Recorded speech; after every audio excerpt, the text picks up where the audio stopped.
તો મિત્રો આજે મને એક જન્મની વિગત પ્રાપ્ત થઈ છે અને એમાં પ્રશ્ન એવો છે કે મારી જન્મકુંડલીમાં બે ગ્રહો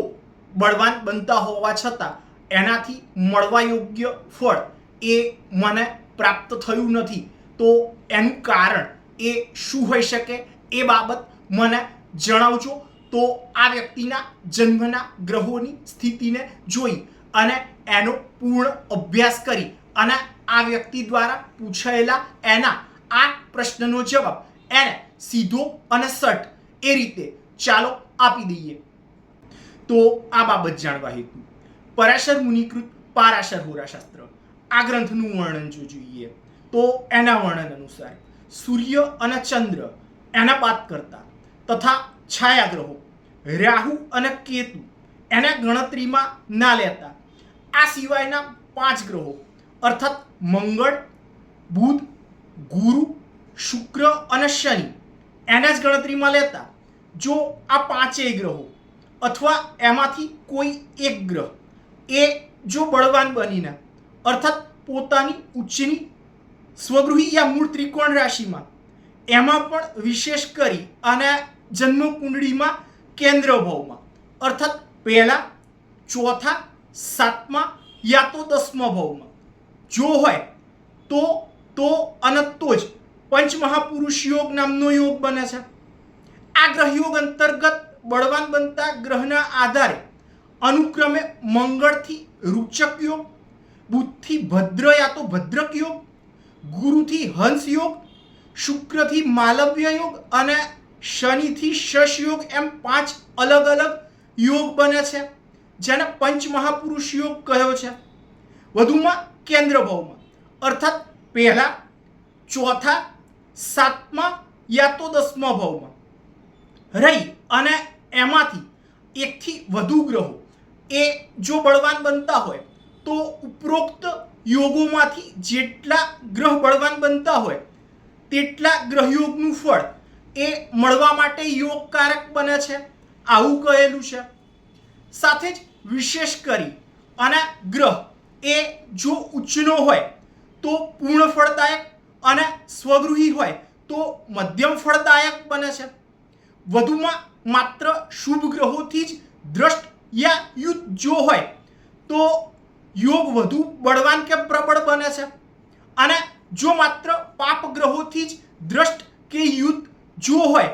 તો નિર્બળ ફળપ્રદ બને છે આવું કહેલું છે. જો શુભ અને પાપ એમ બંને પ્રકારના ગ્રહોથી યુત યા દ્રષ્ટ હોય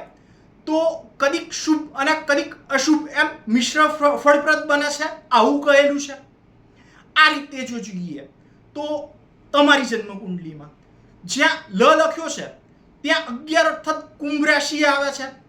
એટલે આ જન્મકુંડલી જે છે તમારી એ કુંભ જન્મ લગ્નની જન્મકુંડળી છે એવું સમજવાનું છે. હવે જન્મકુંડળીમાં બનતા ગ્રહયોગ વિશે જાણવા હેતુ શાસ્ત્ર સિદ્ધાંત મુજબ અને એમાં પણ ખાસ કરી આના આચાર્ય મંત્રેશ્વર એમના દ્વારા કૃત ફળ દીપિકા એના વર્ણન મુજબ જો જોઈએ તો જન્મકુંડળીમાં પ્રથમ ભાવમાં યા તો લગ્ન ભાવમાં અર્થાત જ્યાં લ અથવા 11 લખ્યું છે ત્યાં કુંભ રાશિમાં રહી અને શનિ એ પોતે પોતાની ઉચ્ચની સ્થિતિને ભોગવે છે અને એટલે શશ યોગ નામનો યોગ જે છે એ બને છે. આ યોગનું ફળ એ મળવા માટે યોગ બને છે એવું સમજવાનું છે.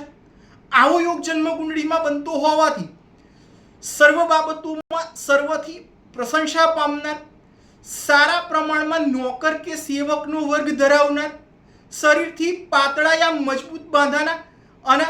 બળવાન હોય એવા, ગામના મુખ્ય વ્યક્તિ યા મુખી કે સરપંચ એના જેવી પ્રતિષ્ઠા યા શાખ આબરૂ ધરાવનાર એવા, રાજા સમાન દામ દમામ યા વૈભવ કે કીર્તિને ધરાવનાર કે ભોગવનાર એવા, પારકા ધન,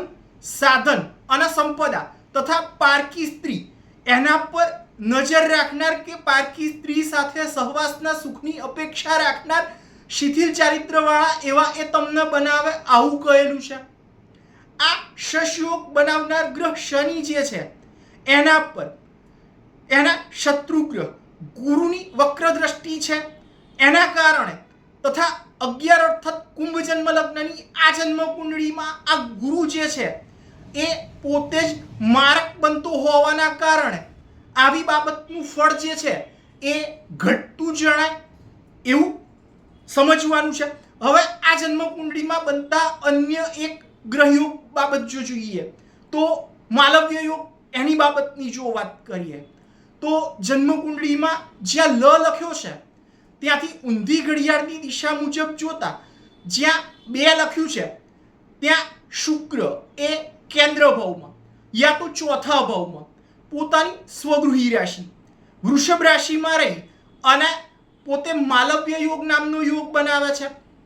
અને એટલે હવે આ માલવ્ય યોગના ફળ બાબતના જો જોઈએ તો શરીરથી તગડા કે પુષ્ટ અથવા ભરાવદાર એવા તમને બનાવે,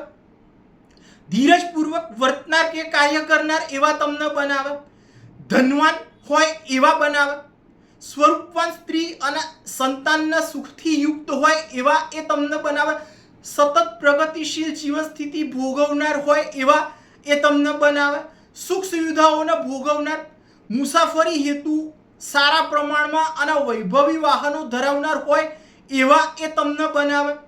સારી પ્રસિદ્ધિ પામનાર, ઉચ્ચ બુદ્ધિ ક્ષમતાથી યુક્ત હોય એવા અને ભણેલા ગણેલા હોય એવા તમને બનાવે, સદા પ્રસન્ન રહેનાર અને સદાય બીજાને પ્રસન્નતા આપનાર હોય એવા એ તમને બનાવે આવું કહેલું છે. પરંતુ જન્મકુંડલીમાં આ માલવ્ય યોગ બનાવનાર ગ્રહ જે છે શુક્ર, એની સાથે રહેલા ગ્રહોની બાબતને જો જોઈ લઈએ તો શુક્ર